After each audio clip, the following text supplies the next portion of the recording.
I'm Joe Averill. Now we have a man with us that I haven't seen in a long time, Jackie Mason.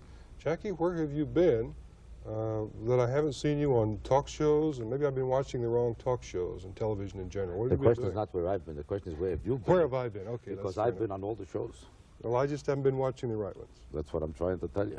I've been on every major show for the past 6 months. Griffin, Carson a couple of times. But the truth of the matter is I haven't been on as often as I used to be. I used to do these shows every week. Right. But now I got involved in other things that are far more interesting to me than just making another appearance to try to become a hit on another show. Your show is an exception. I took a liking to you personally.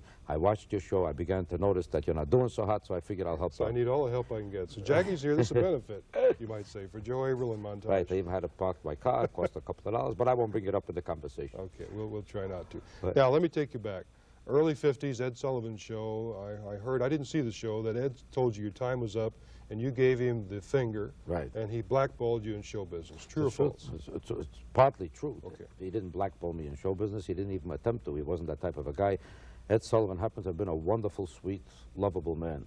People don't know what a wonderful guy he was. He just was enraged at that moment because when he saw my finger move like this, he misinterpreted my gesture and he thought it moved in another direction. So he was stunned and amazed that somebody would have the gall to do a thing like that on his show. That's simply because he didn't know what I was doing. Right. But we made up right after that. We had 8 million dinners, and he brought me back on his show a year later, and I apologized to the public for misunderstanding me, and he admitted that it was a personal mistake of his own, and he loved me personally and wished me the best, had me back again, but nobody remembers that I was back. They don't remember that there was a fight. He never made any effort to blackball me because the fact is that after that, for the next 6 years, I was on everybody's show. But people don't remember that. People love a fight, and they love to think that you were wiped out. That's right. Well, that's true, and I'm They sorry. enjoy it. So, well, I wanted to get it straightened out now with us, Right. so it's all over and forgotten. Right. I also heard in those days, when you first were appearing on the show business scene, and television was much younger then, that you had been or were studying to be a rabbi. Is that Yeah, true? that's true. I wasn't just studying. I actually became a rabbi. And in my congregation, I was a sensation. I almost charged the minimum. But I was getting... Now, wait a minute. You really were a rabbi. I You had really a was a congregation. practicing rabbi in two cities, in Weldon, North Carolina, and in Latrobe, Pennsylvania, a year each. And I was a sensation in both places. As a matter of fact, I was attracting more Gentiles than Jews.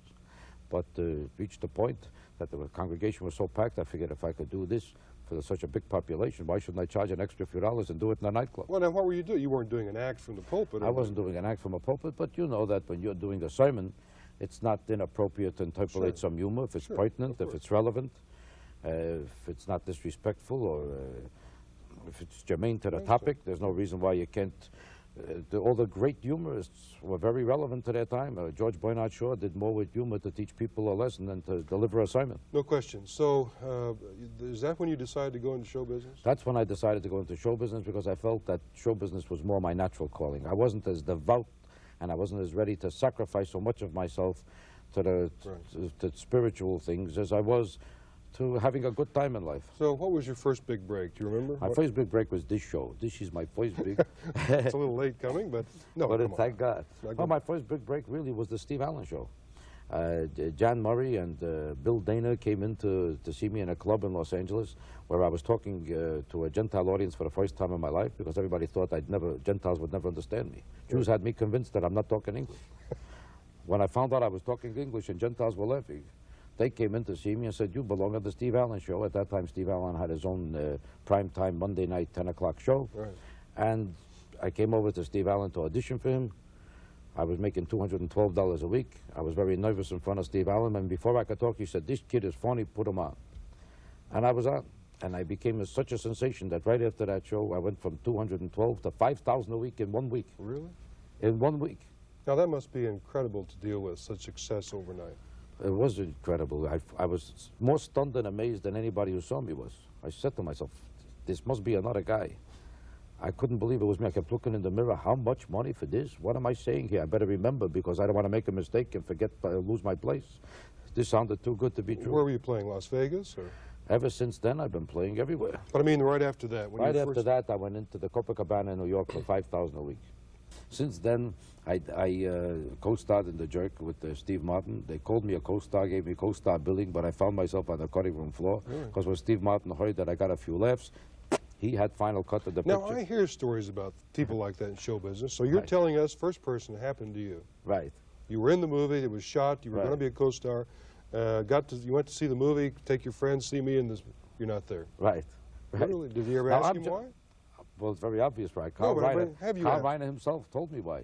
He said, let's be honest about it. You were too funny in too many spots, and Steve Martin was the star of the picture, and he wanted to make sure that he's the one. And a comedian is naturally, understandably fearful and insecure about his first movie, and doesn't want any of the shine to glow in any direction but himself.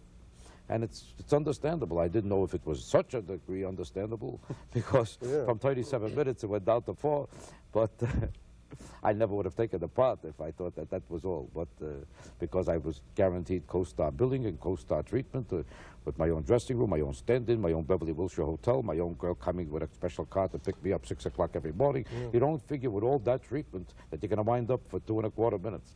But most comedians are very, very insecure people. If you have any objectivity or understanding or compassion for the next person's position, you have to realize that stardom is a very, very tenuous, kind of uncertain, insecure situation.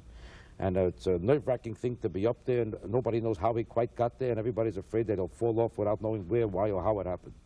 Great. Jackie Mason, thanks very much. God bless you. I'm glad you have the job. I'm really surprised it lasted this long. Well, but let's hope you got another let's hope season. it keeps going. All right. Jackie Mason, thank you very much. We'll be right back.